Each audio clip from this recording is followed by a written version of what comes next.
Do you guys call it a GM or the gym? Let me know down in the comments below.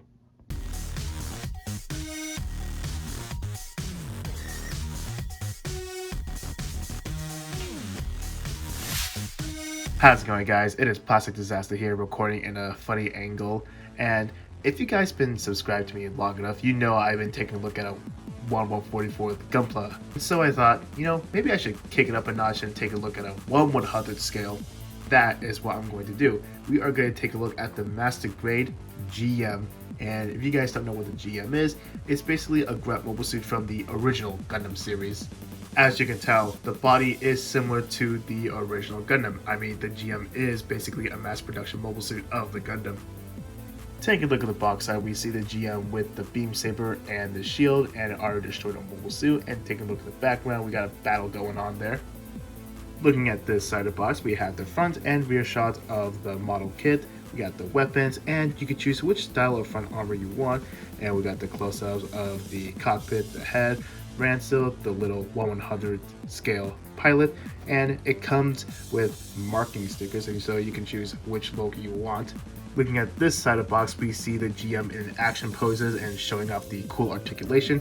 And right over here is once again the GM, shows off everything it comes with, the marking stickers, drive transfers, and the runners. After opening the box, we are greeted with 6 bags of runners and a manual. Taking a look at the cover of the manual, we see a familiar box art, and what I forgot to tell you earlier is that this is a version 2.0, which means it's supposed to be an improvement kit over the 1.0, which I don't have, so I can't make the comparison. And as a heads up, the kit did came out in 2009, and I heard great things about this kit. Going through the highlights in the manual, we see a ton of information, and yes, this is what I mean by the GM is a mass production version of the original Gundam. I know it's all in Japanese, but I'm sure you can read it on the wiki page. Looking at the parts list, it looks like we're going to have some leftover parts. And this part of the manual looks like we got more information, more images, and we have a coloring guide if you're planning on painting it, and a 1-point step. It just helps bring out the details of the model kit. Finally, in the back of the manual is just a front shot of the GM. Starting off with runner A1 is going to be a multicolored runner. We got some yellow, we got some gray, a clear light green parts, and I think this is supposed to be like minty white or something. Now on camera it almost looked like it's baby blue, but trust me, it's not. Runner B is going to be reddish orange parts. Runner C is going to be the gray parts. Runner D is going to be the white parts. And another thing I forgot to tell you guys, it's going to share the same parts as the RX-72 2.0. Talk about the bazooka, beam sabers, the shield, and the inner frame. Runners E and F is going to be more of that minty white parts. Runners G, H, I, and J are going to be the gray inner frame parts. Polycap runner, beam saber effect parts, and finally the stickers. We got the green metallic ones, dry transfers, and marking. So that's gonna be it for the unboxing, and I haven't built a Master Grade in a while. The last one I built is the MG Providence Gundam, and I built that back in 2016. So this is gonna be a nice change of pace for me. So I'm gonna put this together right now, and I'll see you guys right after. Here is the Master Grade GM all put together. Now, I don't know if I already told you this, but however, building this is actually pretty simple compared to it. And for those who wants to get into master grades, I feel like this is a good start. Trust me, you guys will be impressed at the engineering on this kit. Moving on to stickers, well, as you see in the unboxing, it's not a lot, it's just a green foil sticker. Well, this one goes onto the forehead, while the other one goes to the back of the head. And there's a clear green piece instead, so just omit the stickers if you want to. As for seam lines, there's almost none. What I mean by almost is that you do get some right here that could go as a detail, and you also get one on the side of the leg. Again, it's a detail. And the back of the leg, and do I need to say it? Moving on with accessories, starting off we have the beam spray gun, and to attach it, see this little hole right there, you just attach it to this little tab right here on its palm. Even though the tab is small, it's a solid connection. Except you have the bazooka Really nice color separation on this weapon. The handle does move on a little hinge, and if you pull this down, there is a little tab where you can store the weapon. And if we move to the back of the GM, you have these 3 hardpoints where you can store the bazooka, either on the back or under the arm or on the shield. And speaking of the shield, here it is, and try not to yank it a little too hard. Anyways, here is the shield, and it does look like the RX-72's shield, and the handle, it does move up and down. To make it use the shield, you plug in this tab into this square hole right here, or if you want to store it, you put this down, rotate this, and plug this tab onto the back. Next step would be the beam saber. Now all you gotta do is pull the handle out. Easier said than done.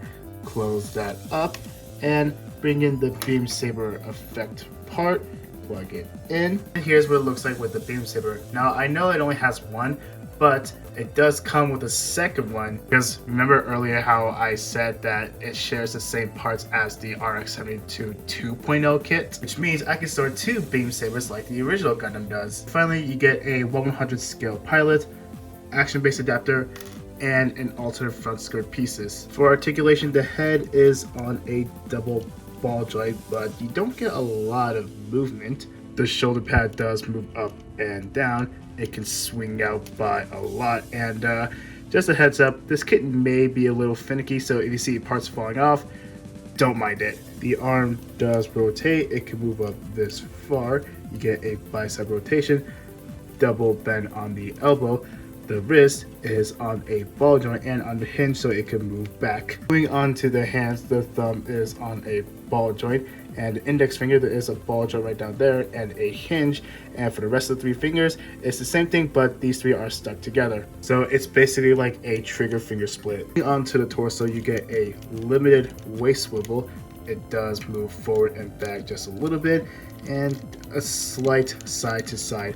And another gimmick that a Master Grade does is that you can open the cockpit, get a toothpick, just push this little piece up, and if you look really closely, there is an unpainted pilot, and I had to adjust the light so you guys can see it. Moving on to the waist, and here's where it gets a little more finicky. So starting off with the front skirt, it can shift up and down.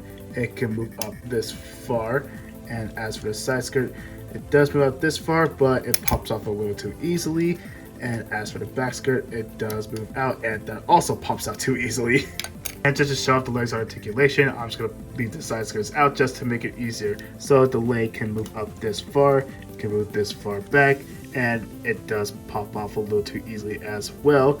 No big deal. And it can move out this far so it could do the full splits. And just to make things a little easier on me, let's just take a look at the leg. So you get a double bend at the knee, and you also get a pretty nice armor piece that covers the kneecap. I'm looking at this part right here. This rotates, which means you get a thigh swivel, but if you move a little further back, this part separates. The ankle guard does move up and down.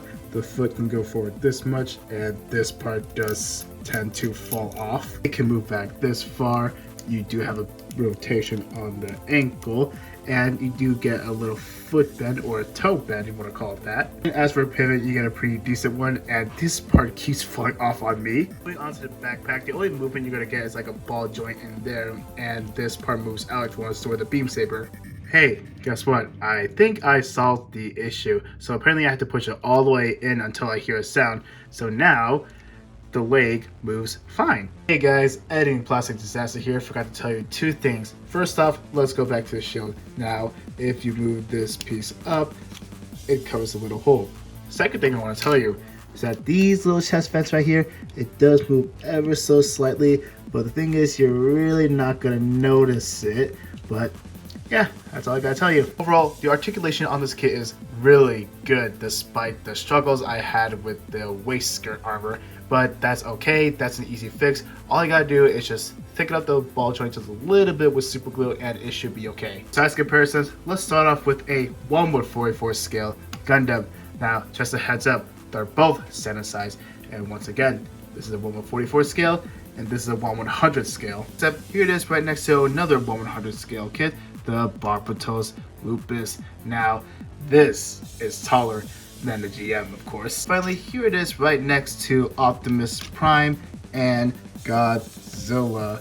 As you can see, the GM beats it both just by a tad bit.